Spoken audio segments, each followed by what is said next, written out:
Hello, lovely people. It's Friday. Fry-yay. Hope the 4th was with you yesterday. Wishing you a happy Cinco de Mayo today. I do want to apologize, though. I forgot about your word Wednesday. Reporting from Miami, everything was a bit higgledy-piggledy. So today, I promise to work something you posted on my social media into this show. I'm Coy Wire. This is CNN 10, and we start with the alleged drone attack on Russia's Kremlin. The Kremlin is a complex located in the center of Moscow, and it's often used to refer to the Russian government. Check out this video, appearing to show two drones flying towards the Kremlin early Wednesday morning, exploding on its dome. Russia claims Ukraine sent the drones to kill Russian President Vladimir Putin. They say nobody was killed or injured in the alleged attack, and the Kremlin spokesperson says Putin wasn't in the building. Here's Ukrainian President Vladimir Zelensky responding to these allegations. We don't attack Putin or Moscow. We fight on our territory. We are defending our villages and cities. We don't have, enough weapons for this. Now, Russia then claimed that the United States was involved in the attack, but on CNN, John Kirby, the coordinator for strategic communications at the National Security Council in the White House, denied U.S. involvement and accused President Putin's spokesperson of lying. I would just tell you Mr. Peskov's lying. I mean, that's obviously, it's a ludicrous claim. The United States had nothing to do with this. We don't even know exactly what happened here, Caitlin, but I can assure you the United States had no role in it whatsoever. U.S. officials have also said they were still assessing this incident and had no information about who might have been responsible if there was an attack. 10-second trivia. Charles III is now the king of the United Kingdom, but who's next in line for the throne? Prince Harry, Prince William, Prince George, or Princess Charlotte?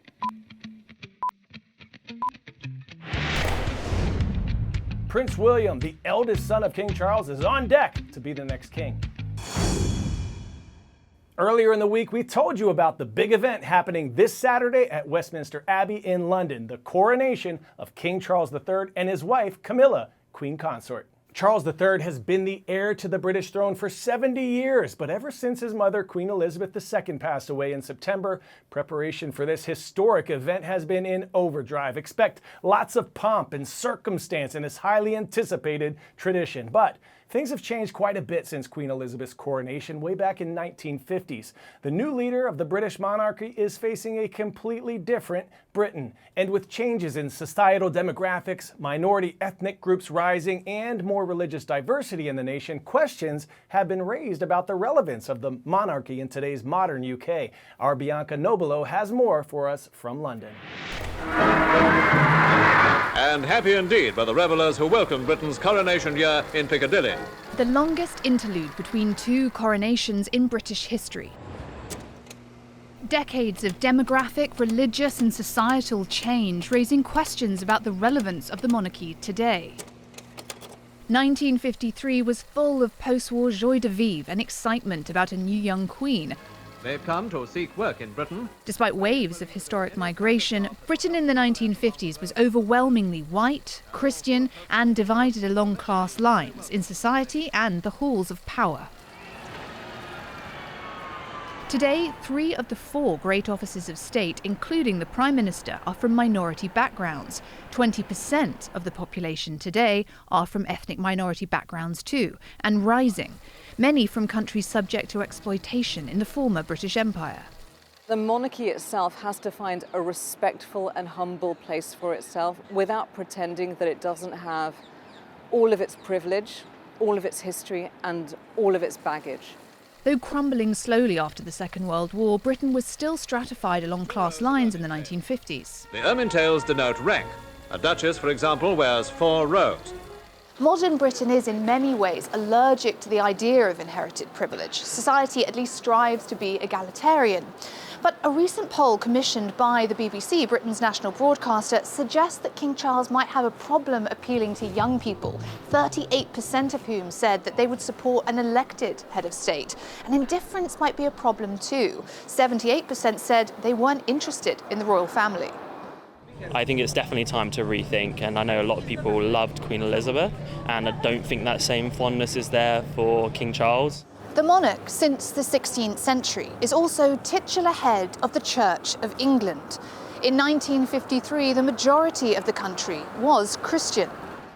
Today it is half that, with the number of non-religious and non-Christian faiths rising each year, with multi-faith leaders playing a role in the coronation for the first time. King Charles, who has declared himself to be defender of all faiths, was honoured here at Britain's largest mosque ahead of the coronation. So could this be an opportunity for all the communities in Britain to come together? Within Islam, we're taught that part of your faith is loyalty to your nation. And we also know that the coronation is part of history of this nation.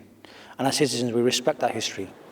The coronation is a litmus test for how King Charles will be received by 2023 Britain, and whether enthusiasm, apathy, or opposition to the monarchy will shape his reign.